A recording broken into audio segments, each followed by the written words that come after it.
Calling it a camp for the blind is dull and abating.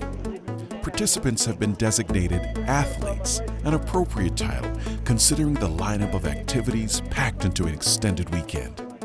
Activities ranging from self-defense courses to wrangling and horseback riding, hiking to whitewater rafting. What will next summer's activities be? One can only wonder. These athletes are not climbing up to the local water tower. These are the Rockies.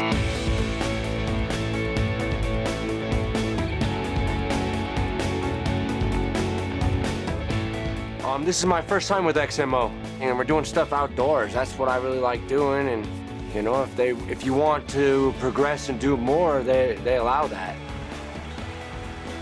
Extreme mobility camps provide opportunities for the blind and visually impaired to reach new heights in a safe, encouraging atmosphere. No need for coaches, though. Determined and capable, these athletes push themselves to the limit, physically, emotionally, and spiritually. It's a shared vision, really. Extreme mobility camps serve as their guide to the great outdoors.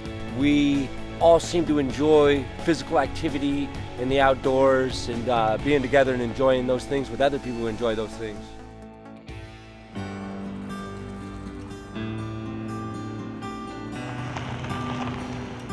Now we're cooking with gas.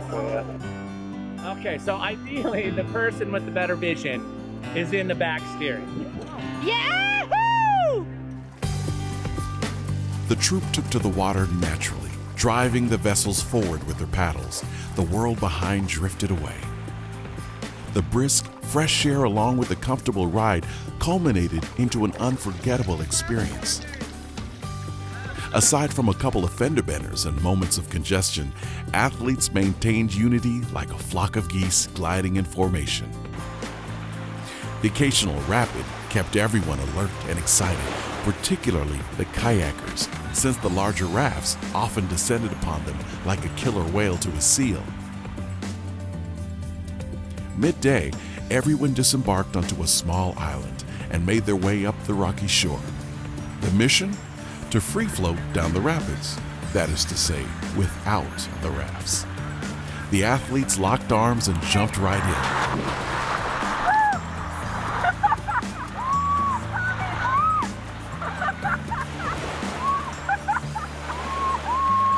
For many, this moment was the pinnacle of the ExMO experience. As the day progressed and the demands of the river swelled, no one was more awestruck by the performance of the athletes than the pros. And these guides were amazed at how these athletes performed. You know, they put a couple of completely blind athletes into kayaks, solo kayaks by themselves. And they were following them down the river, calling their names. You know, they just drop their jaws that they follow in perfect form down these rapids. It's pretty amazing to see how talented these athletes are, and that everything that they do is in tune and in touch, and they're very capable.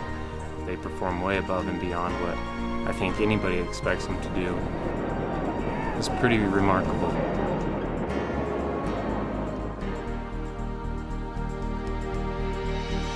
When our trainer David took on the responsibility of teaching scenario-style self-defense courses, his knowledge of the arts was unsurpassed, his direction on point.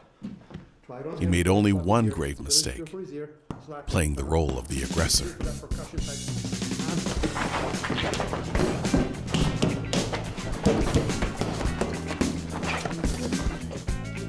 The padded high-speed racing helmet proved to be insufficient for absorbing the blows from his supposed victims. These multi-tiered self-defense courses provided essential preparedness skills, including focus, conditioning techniques, and balance. So it's about getting lower. That's what I always forget. Yeah, I mean, you can try it very gently on yourself, just, whoa, you'll feel that. You see? You see? Yeah. Okay, so what did you do with your hand? You see? David taught me some moves that would help me stay on my feet And at least I don't feel like I'd be as much of a victim. I feel like I could give them a better fight than I would have before. However, David insisted the primary skill of self-defense take precedence. How to deflate a hostile situation. There you go. Even in the case of going, take it easy, man. I don't want to fight. I don't want to. Even if he challenges you, try to just bargain with him. Try to say, I'm sorry, I've done this or that. Athletes lined up, inside and out, ready to take down their assailant or quickly turn the tide with their properly executed uppercut. The meek ones proved to be the most deadly, but the athletically inclined did not disappoint. Good job.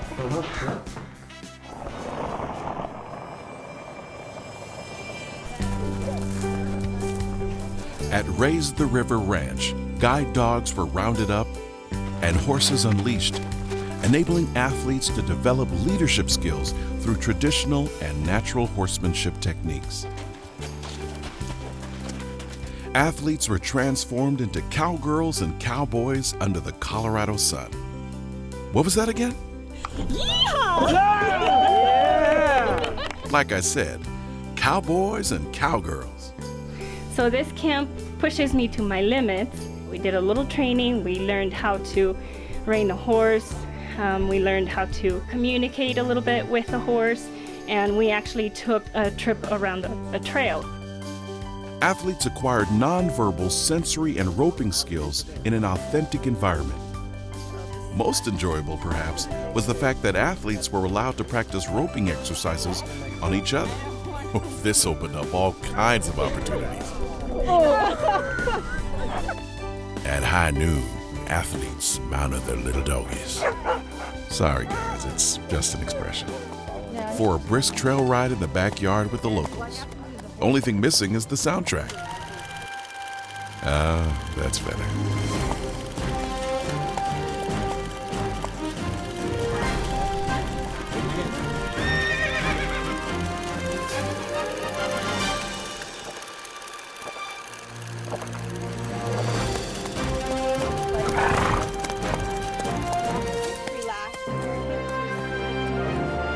Athletes didn't back down from any challenge and thrived, whether trekking, camping, or taking a refreshing plunge. Amazing! Woo! These are the moments we live for. It's what we mean by extreme. Individuals confronting the unknown, then sharing the bond of satisfaction after a job well done. And daytime was just the precursor. Nighttime is just as eventful and exciting, beginning with food and fellowship. It's not just a camp for the blind to have recreational activities, but it's about the Lord, and the Lord is first. And basically the goal of this program is to help people who maybe have never seen the Lord before to see Him. And so I really love that about ExMO. And now my life's on the sea. I once was blind, but now I see. I once was blind. I came not knowing God, and God reached me through this camp, through action sports. And that to me is more powerful than any sport out there. But the most beautiful thing is I can come back and I can talk to other athletes and I can talk to other people that are here and, you know, be an example and share my testimony. That's the beauty of extreme mobility is, you know, ministries in mind. God is number one and we're trying to share, you know, the love of Christ.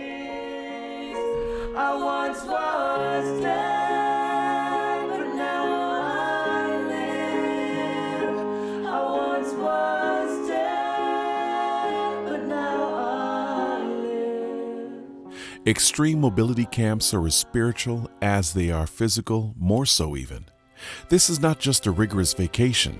These are not just games or empty exercises. They serve as introductions, bridges between God and the athletes themselves, The spiritual significance is undeniable. Floating down the rapid is basically, it's like surrendering to the Lord, because basically what you're doing is you're just landing in the water and expecting the current to take you. It's like you have to trust.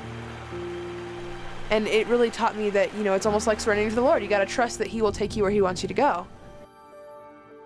No words can describe the bond these athletes share through extreme mobility camps. No one but those of us who have joined the ranks can testify of the rich blessings that materialize when we allow the blind to lead us. How is it that those who are blind or visually impaired able to see so much more? Their energy and spirit is addicting. You want to know what makes extreme mobility camps remarkable? They do. Now there's only one thing left to do. Join us.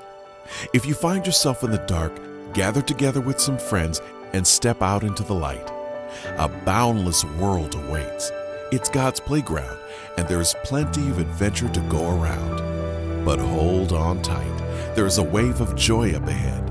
Let's ride it together and experience ultimate freedom. Want to elevate your life and take it to the next level? We're here for you. Contact Extreme Mobility Camps now through our website at www.exmocamps.org. Or if you're interested in making a tax-deductible donation, would like to sponsor an athlete or represent an outfitter, and can provide essential gear, we thank you in advance. The adventure will continue through your generous support.